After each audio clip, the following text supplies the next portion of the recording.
31절 말씀으로 신약성경 사도행전 16장 31절 말씀 한 목소리로 같이 읽겠습니다. 이르되 주 예수를 믿으라. 그리하면 너와 네 집이 구원을 받으리라 하고. 아멘. 한 번 더 읽을까요? 한 번 더 읽겠습니다. 시작.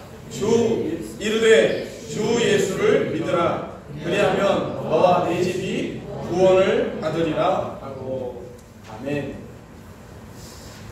주 예수를 믿으라 라는 제목으로 여러분과 함께 하나님의 말씀을 나누고자 합니다. 지난주에도 비슷한 주제로 제가 말씀을 드렸습니다. 기독교의 본질은 예수님을 믿는 겁니다. 예수님을 믿는 것 외에 그 어떤 다른 것이 기독교의 기초가 될 수 없고 본질이 될 수 없습니다. 이것을 놓치고 이것을 도외시하고 다른 것들을 강조하는 것은 하나의 종교에 불과할 뿐입니다. 저는 우리 모두가 다 종교인이 아니라 참된 그리스도의 제자가 되기를 간절히 축원합니다. 단순히 종교적인 차원에서 저와 여러분이 모이는 것이 아니고 이 장소가, 이 자리가 참으로 살아계신 하나님을 예배하고 그리고 우리의 구원자 되신 예수 그리스도로 말미암아 소망과 기쁨과 그리고 세상이 알 수 없는 평강이 가득한 그런 생명력이 넘치는 모임 되기를 간절히 바랍니다. 저는 우리 청년부가 정말로 이 시대에 예수 그리스도를 정말로 구원자로 믿고 그 예수 그리스도를 따라가고 그 예수 그리스도로 말미암아 세상의 대안이 되는 그런 공동체, 그런 여러분 한 사람 한 사람이 되어지기를 주님의 이름으로 축복합니다. 여러분, 예수는 그 시대의 대안이었고 예수는 이 시대에도 대안입니다. 그러므로 예수님을 정말 믿고 예수님을 닮아가고 예수님을 따르는 사람들은 어느 시대를 가나 어느 시대에 있으나 어느 장소에 있으나 그는 그곳에서 대안적 역할을 감당하는 겁니다. 왜냐하면 예수의 빛을 반영하기 때문에 그렇습니다. 예수는 생명입니다. 예수는 능력입니다. 예수는 치유입니다. 예수님이 있는 그곳은 치유와 능력과 회복의 역사가 일어나게 되어 있습니다. 그러므로 정말 예수의 사람들이 있는 그곳에서는 예수의 증거가 나타나는 겁니다. 그러므로 우리 청년부 공동체가 정말 예수의 사람들로 모인 공동체라면 저와 여러분이 있는 그곳에서 예수의 생명이 나타나고 예수의 능력이 나타나고 예수의 회복의 역사가 나타날 줄로 믿습니다. 할렐루야. 여러분, 우리에게 그 소망이 있습니다. 예수님 없는 그 공동체는 아무리 사람이 많이 모이고 아무리 뜨거운 찬양이 있고 그리고 아무리 좋은 모임이 있어도 그것은 아무 의미가 없는 겁니다. 그건 교회가 아닌 겁니다. 왜냐하면 교회는 예수 그리스도 위에 세워진 주님의 교회이기 때문에 그렇습니다. 성경은 왜 예수를 믿으라고 말씀하고 또 사도들과 역사 속에서 모든 교회는 예수를 전하고 가르치고 있는 것일까요? 그리고 구원을 받는다는 것은 어떤 의미일까요? 구원을 받는다고 말할 때 우리가 생각해야 하는 것은 무엇일까요? 지난주에도 이 내용을 잠시 말씀드렸습니다만 오늘 좀 더 추가해서 한 번 더 생각해 보려고 합니다. 성경은 왜 예수를 전하는 겁니까? 왜 예수를 믿으라고 말하는 것입니까? 그 이유는 첫 번째 이런 이유가 있습니다. 인간은 구원이 필요한 존재이기 때문이라는 겁니다. 이것이 성경이 가장 먼저 우리에게 들려주는 말씀입니다. 모든 인간은 구원이 필요한 존재라는 것입니다. 왜냐하면 인간은 누구나 예외 없이 죄인이기 때문에 그렇습니다. 여기서 말하는 죄인이란 도덕적이고 윤리적이고 규범적인 어떤 범죄를 하여서 후천적으로 죄인이 되었다라고 말하는 것이 아닙니다. 여기서 말하는 죄인이란 본질적이고 존재론적으로 죄인이라고 하는 의미입니다. 다시 말해서 모든 자연인은 죄를 지을 수밖에 없는 존재로 태어나 달라진다는 것입니다. 성경은 이것을 분명히 말합니다. 그래서 시편 51편 5절에 보면 시인은 이렇게 고백합니다. 내가 죄악 중에서 출생하였으며 어머니가 죄 중에서 나를 잉태하였나이다 라고 말했죠. 이것이 인간의 영적 상태임을 성경은 분명히 말씀합니다. 그리고 우리가 너무나 잘 아는 로마서 3장 10절 이하에서는 이 시편에 있는 인간의 죄인됨에 대한 내용들을 이렇게 정리하여서 이렇게 말하고 있습니다. 기록된 바 의인은 없나니 하나도 없으며 깨닫는 자도 없고 하나님을 찾는 자도 없고 다 치우쳐 무익하게 되고 선을 행하는 자는 없나니 하나도 없도다 라는 말이죠. 성경은 매우 강조합니다. 하나도 없다고 말합니다. 그리고 이어서 이렇게 인간의 상태를 설명합니다. 그들의 목구멍은 열린 무덤이요 그 혀로는 속임을 일삼으며 그 입술에는 독사의 독이 있고 그 입에는 저주와 악독이 가득하고 그 발은 피 흘리는 데에 빠른지라 파멸과 고생이 그 길에 있어 평강의 길을 알지 못하였고 그들의 눈앞에 하나님을 두려워함이 없느니라 라고 성경은 선언합니다. 이것이 인간의 상태입니다. 자, 그렇다면 여러분, 우리가 죄인이라고 말할 때, 근본적으로 존재론적으로 죄인으로 태어났다고 말할 때 이 죄인됨을 정죄하는 기준은 무엇일까? 무엇을 기준으로 우리를 죄인이라고 말하고 또 성경은 무엇을 기준으로 의인이라고 말하는 겁니까? 의인과 죄인을 나누는 기준이 무엇일까요? 성경은 그 기준이 바로 여호와 하나님이시라고 말씀합니다. 왜냐하면 여호와 하나님이 세상과 인간의 창조자이시며 의와 죄의 궁극적인 재판장이시고 심판자이시기 때문에 그렇습니다. 그래서 성경은 하나님이 창조주라는 사실을 분명하게 말씀합니다. 우리가 창세기 1장 1절을 열 때 먼저 등장하는 것입니다. 태초에 하나님이 천지를 창조하십니다. 하나님이 이 세상에 출발을 시키셨다고 분명히 말하고 있습니다. 그리고 그 하나님은 궁극적으로 인생이 죄인인지 의인인지를 판단하는 재판장이시고 그리고 그 재판장 되신 하나님께서 심판을 명하시는 겁니다. 죄인은 죽음으로 의인은 생명으로 이것을 결정하시는 분은 유일하게 여호와 하나님이시라는 사실입니다. 여러분, 하나님을 부인하고 이 세상의 가치관으로 사는 사람들이 받아들이지 않는 것이 있습니다. 그것은 바로 하나님이 세상의 재판자며 심판자라는 사실을 받아들이지 않습니다. 더불어 하나님이 창조자라는 사실을 받아들이지 않습니다. 그러므로 여러분, 하나님을 떠난 이 세상의 가치관은 창세기 1장 1절부터 대척점에 서는 겁니다. 창조의 하나님을 믿지 않기 때문에 이 세상이 창조된 것도 믿지 않습니다. 창조의 하나님을 믿지 않기 때문에 우리 인간의 출발이 하나님으로부터 피조되었다는 사실도 믿지 않습니다. 하나님으로 피조된 인간이라는 사실을 믿지 않기 때문에 우리가 우리의 심판의 주인이라는 사실을, 하나님이 우리의 심판의 주인이라는 사실도 믿지 않습니다. 하나님이 재판장이라는 사실도 믿지 않는 겁니다. 세상은 그러합니다. 그러나 그 가운데 우리도 다 있었습니다. 그러나 그 가운데 저와 여러분이 하나님의 은혜로 말미암아 창조를 알게 되고 그리고 하나님의 심판을 배우게 되고 그리고 하나님이 궁극적 재판장이라는 사실을 알고 믿는 자리에 이르게 된 것입니다. 성경은 이것을 구원이라고 말합니다.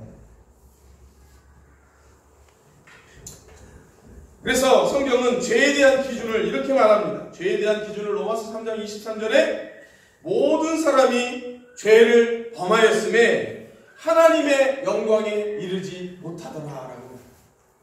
죄의 기준을 하나님의 영광에 이르지 못하는 것으로 정죄하고 있는 거예요.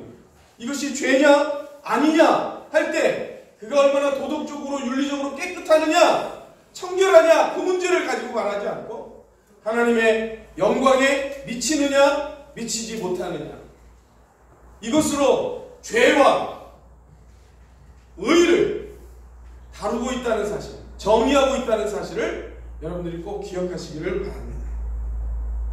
여기 하나님의 영광에 이르지 못했다는 것은 창조주이며 궁극적 재판장이시며 심판자이신 하나님께서 정해놓으신 그 기준에 미치지 못했다라고 하는 말입니다. 그래서 여러분, 하나님의 이 기준에 미치지 못한 결과 인간은 어떻게 되었는가? 이 하나님의 영광에, 이 하나님의 기준에 미치지 못하는 모든 인생은 어떻게 되는가? 성경은 그 결과 하나님의 무서운 진노 아래 놓이게 되었다고 말씀하고 있습니다. 여기서 말하는 하나님의 무서운 진노, 이 하나님의 무서운 진노가 의미하는 바가 무엇일까요? 그 하나님의 무서운 진노라고 하는 말은 바로 하나님과의 단절을 의미하는 겁니다. 하나님과의 단절. 성경은 이 단절이라고 하는 것이 얼마나 무서운 진노인지, 형벌인지를 여러 가지로 설명합니다. 예를 들어서 설명하는 겁니다. 우리의 삶 속에서. 여러분, 갓난아이가 부모로부터 단절되면 어떻게 될까요? 양이 목자와 단절되면 어떻게 될까요? 나무와 가지가 나무로부터 단절되면 어떻게 될까요?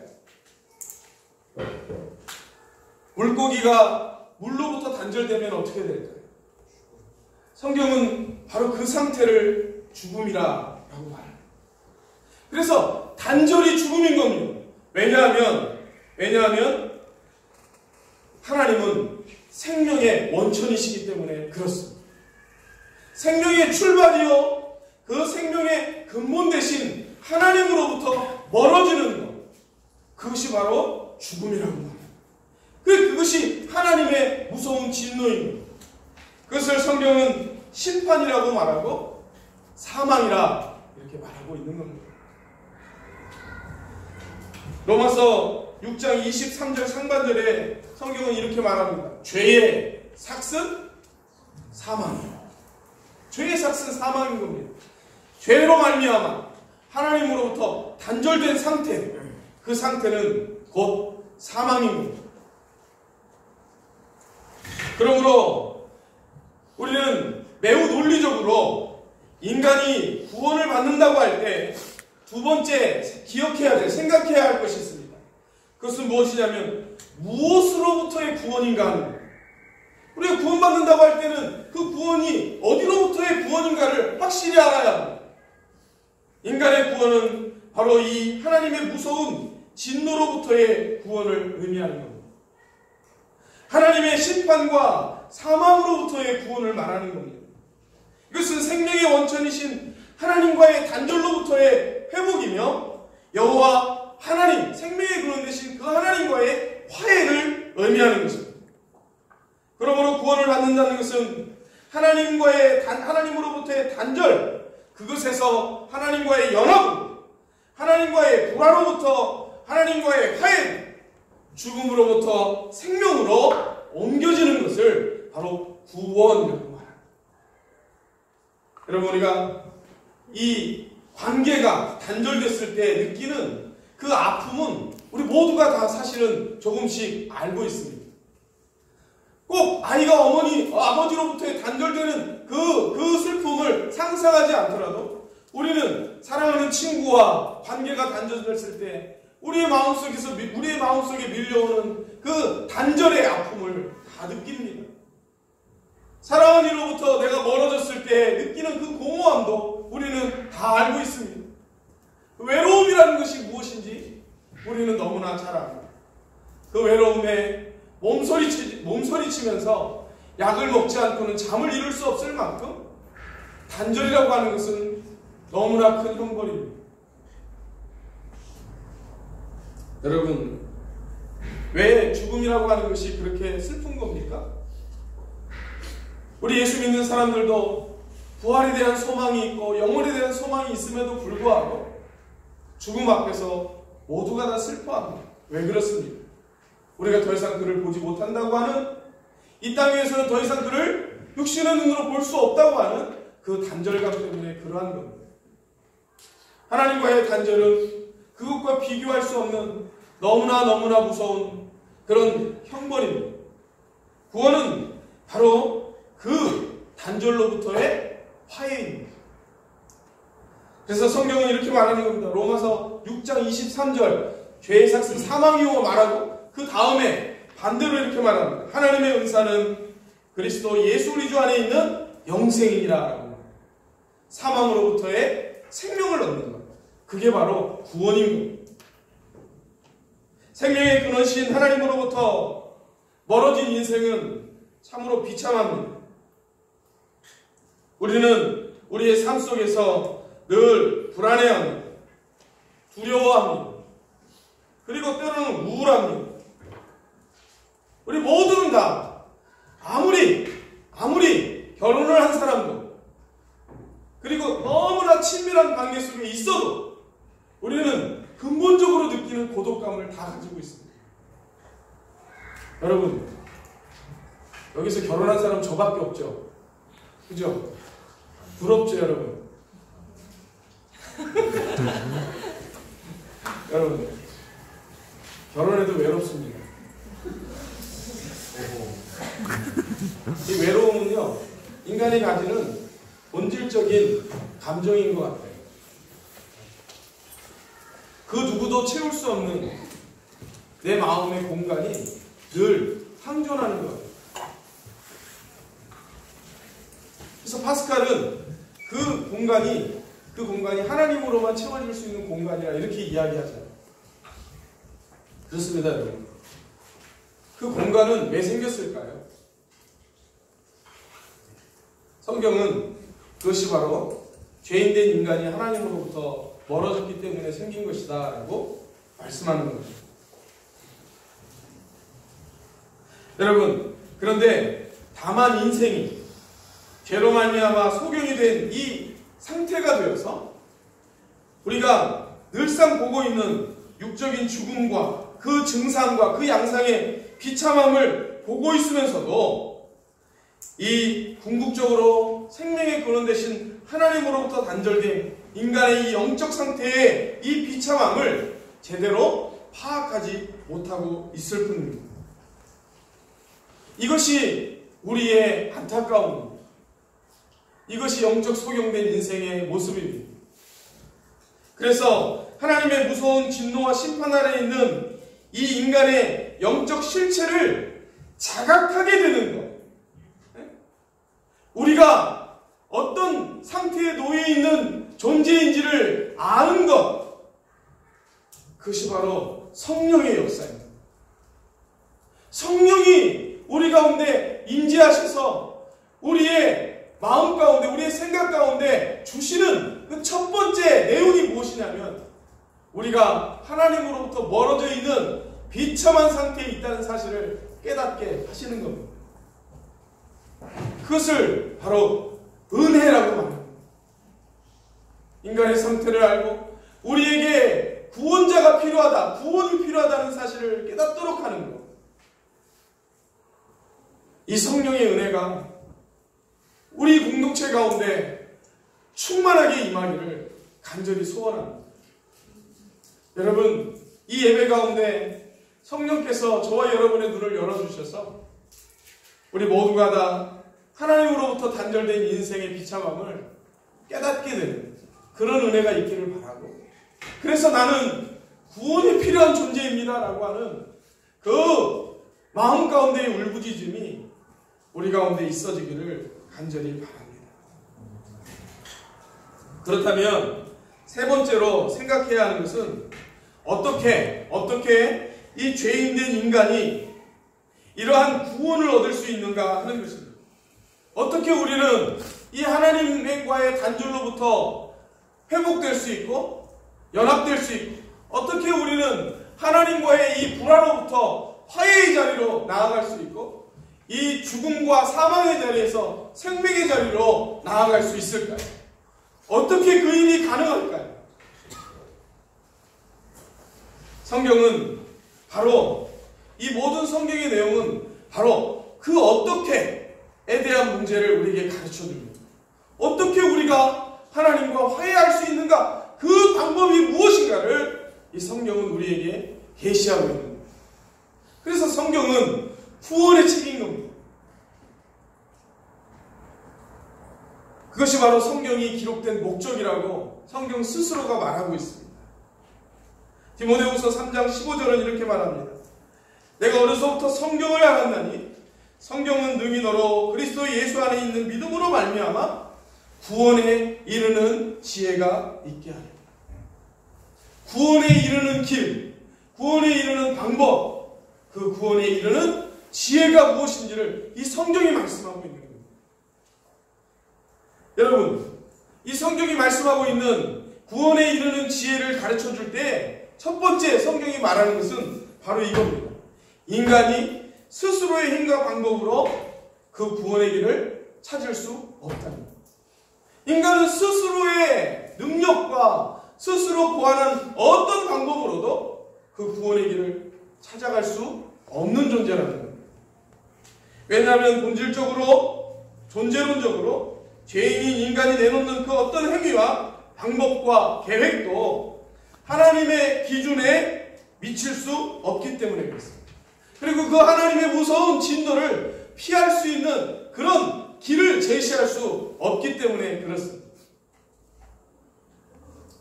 여러분, 우리 성경을 한번 찾아봅시다. 로마서 3장 20절 말씀.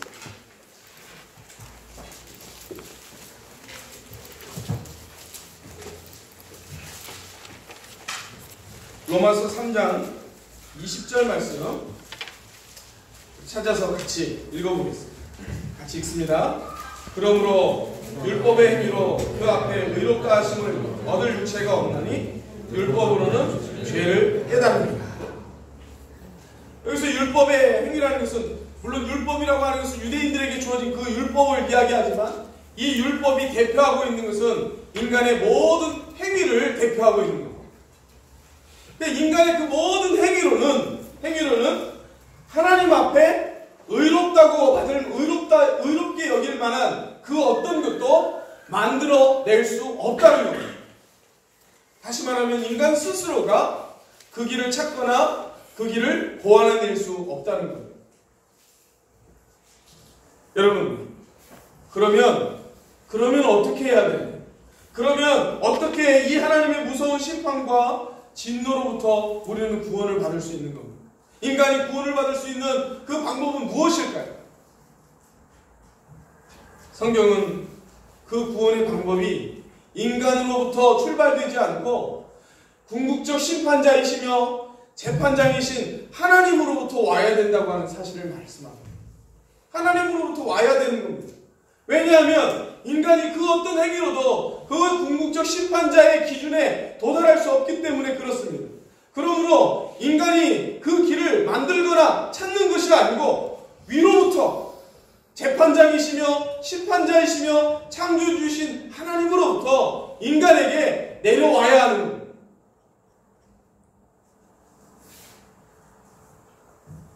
여호와 하나님께서 인간의 구원을 위하여 그 방법과 그 길을 제시해 주셔야 하는 것이죠. 그럴 때에만 그걸 통해서 어떻게 이 하나님의 심판으로부터, 이 진노로부터 구원함을 받을 수 있는가를 알게 되는 것입니다. 여러분, 그러면 그 하나님께서 인간의 구원을 위하여 제시해 놓으신 길, 그 구원의 방법, 그것은 무엇입니까? 그것이 바로 예수 그리스도입니다. 이 예수 그리스도가 하나님께서 궁극적 심판자이시며 재판장이신 하나님께서 인간의 구원을 위하여 제시해 주신 길이요 방법입니다. 우리가 좀 전에 3장 20절을 읽었습니다. 여러분 25절을 한번 보십시오. 로마서 3장 25절을 읽었습니다. 같이 읽어보겠습니다. 이 예수를 하나님이 그의 피로써 믿음으로 말미암는 화목제물로 삼아 세우셨으니 이는 하나님께서 길이 참으시는 중에 전에 지은 죄를 간구하심으로 자기의 의로우심을 나타내려 하심이니. 누구를 세우셨다고 말합니까? 이 예수. 이 예수를 하나님이 화목제물로 세우셨다고 말하는 겁니다. 하나님이 제시하신 길입니다. 하나님이 세우신 길입니다. 그 길은 예수 그리스도입니다. 그것을 우리가 잘 아는 대로 요한복음에서는 이렇게 말하는 것입니다. 하나님이 세상을 이처럼 사랑하사 독생자를 주셨으니 이는 저를 믿는 자마다 멸망치 않고 영생을 얻게 하려 하심이라라고. 하나님께서 인간의 구원을 위하여 주신 그 길은 예수 그리스도인데 그것이 하나님의 사랑이라라고 말합니다. 요한일서 4장 10절은 이렇게 말합니다. 사랑은 여기 있으니 우리가 하나님을 사랑한 것이 아니요 하나님이 우리를 사랑하사 우리 죄를 속하기 위하여 화목제물로 그 아들을 보내셨습니다.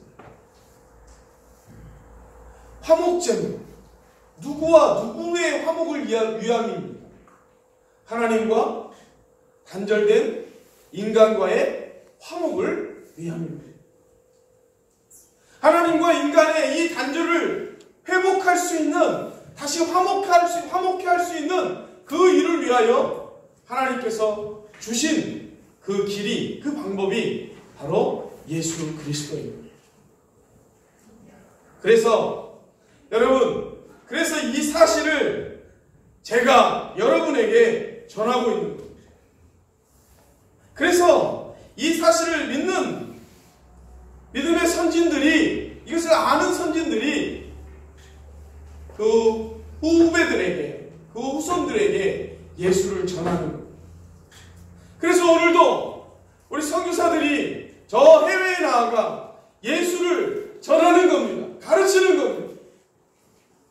그래서 이 사실을 아는 여러분들이 여러분의 삶의 자리에서 예수를 전해야 하는 겁니다.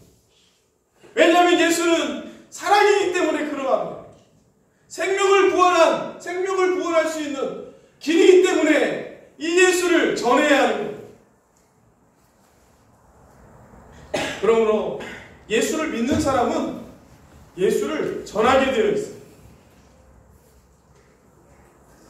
예수를 전하지 않는다는 것은 예수가 생명임을 모르는 겁니다. 예수가 우리 인생의 이 궁극적인 문제를 해결하는 해답이라는 사실을 믿지 않는 겁니다. 여러분, 하나님이 우리에게 보여주신 가장 큰 사랑이 무엇입니까? 하나님은 사랑이시라고 말할 때 그 사랑이신 하나님께서 우리 인간을 사랑하셔서 행하신 일이 무엇입니까? 그것은 바로 예수 그리스도를 보내주신 겁니다. 그러므로 예수는 하나님의 사랑입니다. 그 사랑을 아는 자는 예수를 전하게 되어 있습니다. 예수를 전하는 것은 사랑하는 겁니다. 한번 따라해 봅시다. 예수를 전하는 것은 사랑하는 것이다. 사랑하는 것은 예수를 알리는 것이다. 여러분, 이것은 곱씹으면 곱씹어 볼수록 너무나 중요한 말입니다. 사랑하면 예수를 전해야 하는 겁니다. 왜냐하면 예수가 생명이기 때문에 그렇습니다. 여러분, 우리가 기억해야 할 것은 이 하나님께서 인간을 구원하기 위하여 주신 이 길, 예수, 그것은 구원에 이르는 오직 한 길, 유일한 방법이라는 사실입니다. 다른 길은 없습니다. 다른 방법은 없습니다. 하나님께서 다른 길을 주시지 않았습니다. 다른 방법을 계시해 주지 않으셨습니다. 오직 한 길만을 보여주셨고 오직 한 길만을 제시해 주셨습니다. 그러므로 우리가 구원에 이를 수 있는 유일한 길은 예수 그리스도를 믿는 것입니다. 그러니 여러분, 우리가 어찌 이 예수 그리스도를 믿는 일을 주저할 수 있으며 어찌 이 예수 그리스도를 전하는 일을 등한시할 수 있겠습니까? 이것은 예수를 믿는 자들의 본질적인 모습인 겁니다. 예수님께서 이렇게 분명히 말씀하십니다.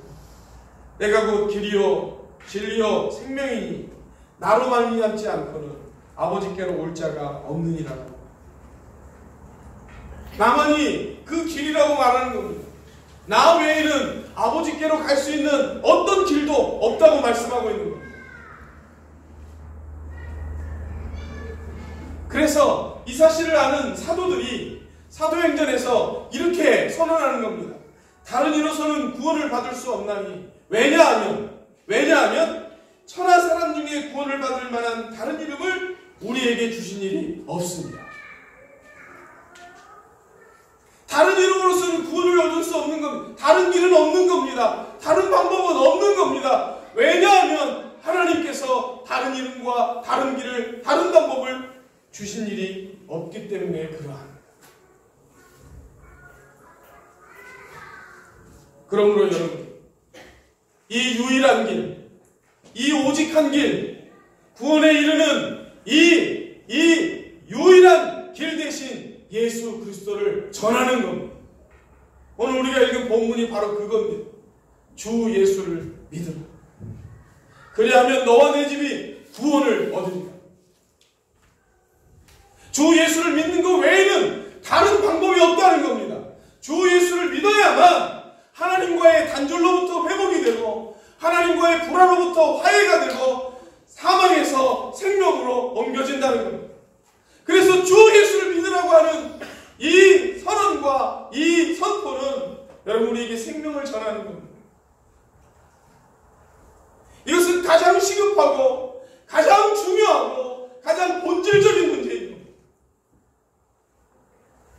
사랑하는 여러분, 주 예수를 믿으시기 바랍니다.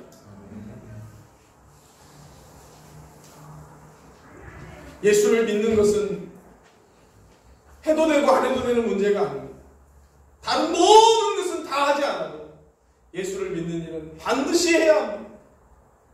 왜냐하면 예수를 믿는 것은 영생과 직결되는 문제이기 때문에 그렇습니다. 여러분, 예수 그리스도만이 인간을 구원하는 유일한 구원자이십니다. 예수님만이 하나님의 무서운 심판과 진노로부터 구원을 받고 영원한 생명을 얻는 유일한 길입니다. 이 사실을 여러분들이 믿음으로 받아들이시고 이 사실을 믿고 살아가는 여러분들 되시기를 간절히 축원합니다. 여러분, 예수님을 믿으십시오. 예수님을 여러분의 구주로 영접하십시오. 그리고 그 예수님을 따르십시오.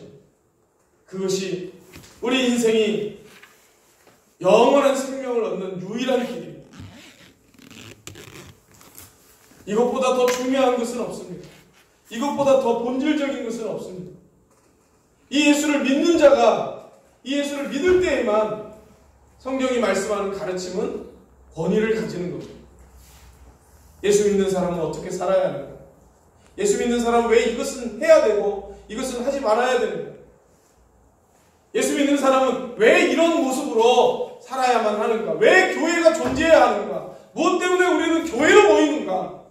이 모든 것들은 예수를 믿음으로부터 출발합니다.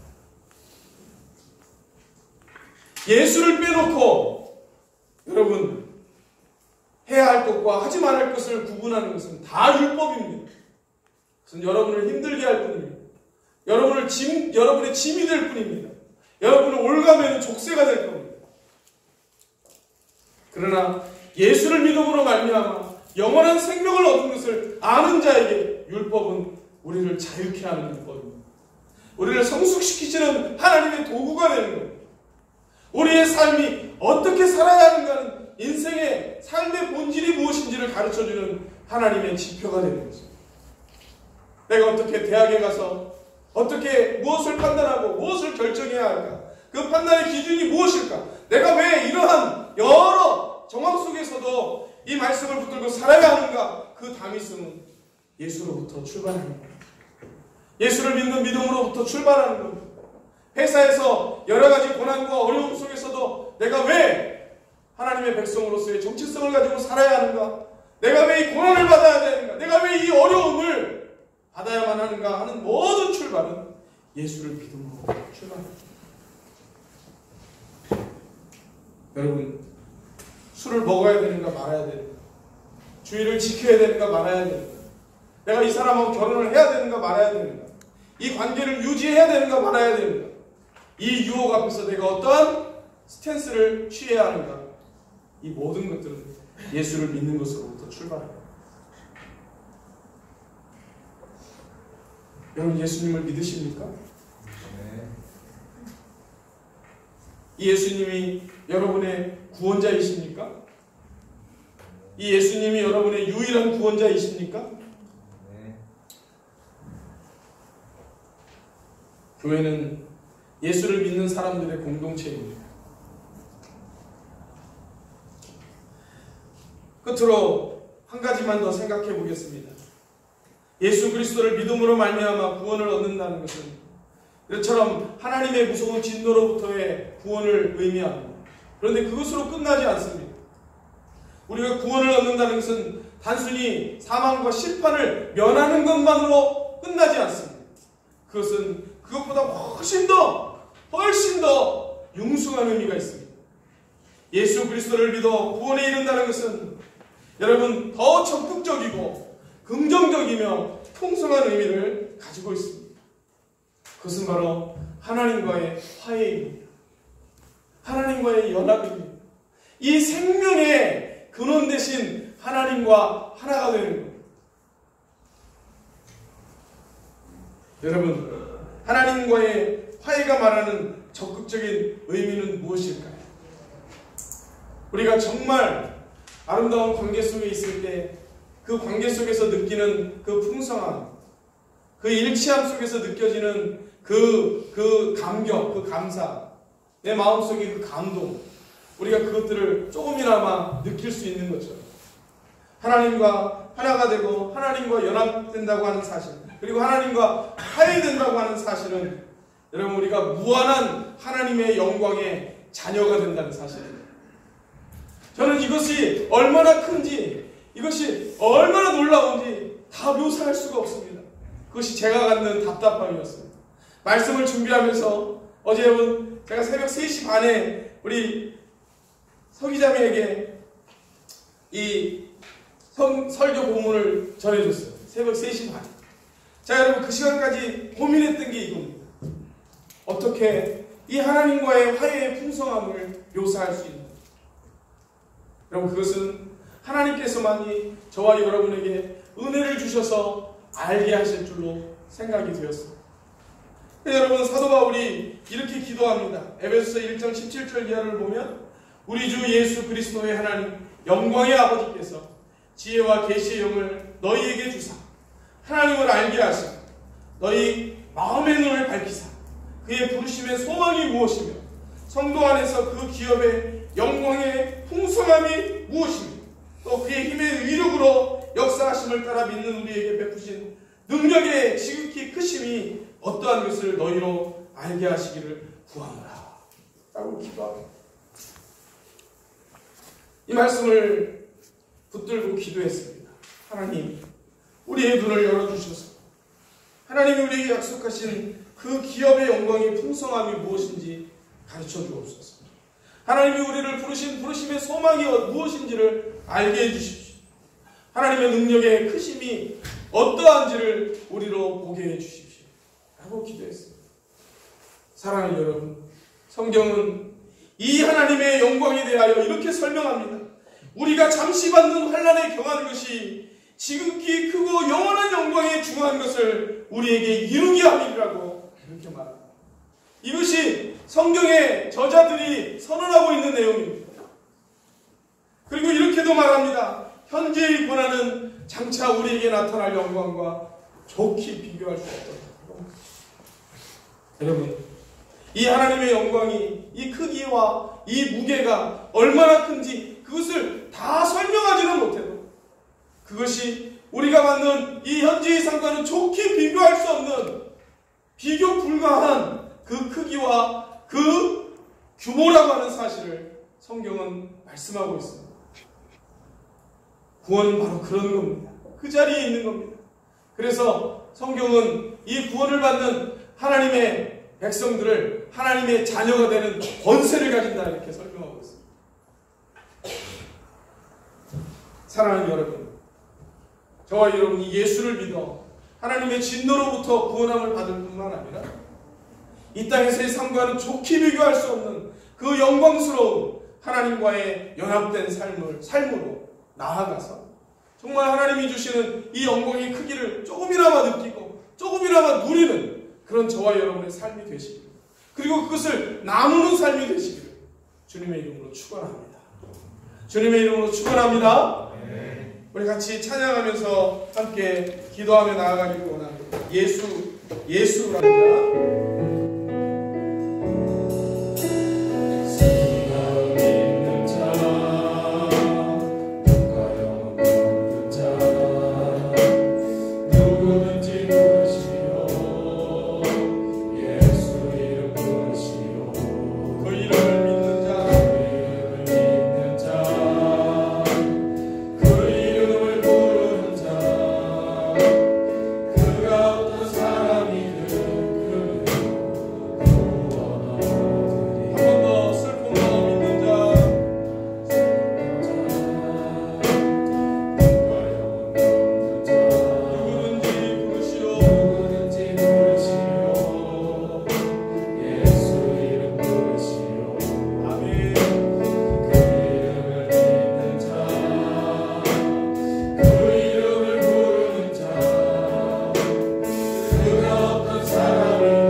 의지하고 붙드는 그런 저와 여러분이 될 수 있기를 원합니다.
속에서 얼마만큼 예수 그리스도가 나타나고 있습니까? 우리가 얼마나 예수 그리스도를 전하고 있습니까? 예수님을 전하는 것은 사랑을 전하는 겁니다. 사랑을 하면 예수를 전하게 되어 있습니다. 우리가 하나님 앞에 이 시간에 기도할 때 예수를 전하고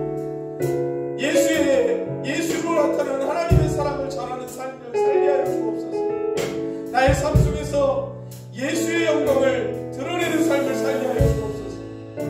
여러분, 이 시간 우리의 삶을 돌아보면서 한 번 더 같이 기도하기를 원합니다. 우리 공동체가 정말 예수로 풍성한 공동체 되게 해달라고, 예수를 믿는 사람들의 모임이 될 수 있게 해달라고 간절한 마음으로 한 번 더 기도하겠습니다. 기도합니다. 하나님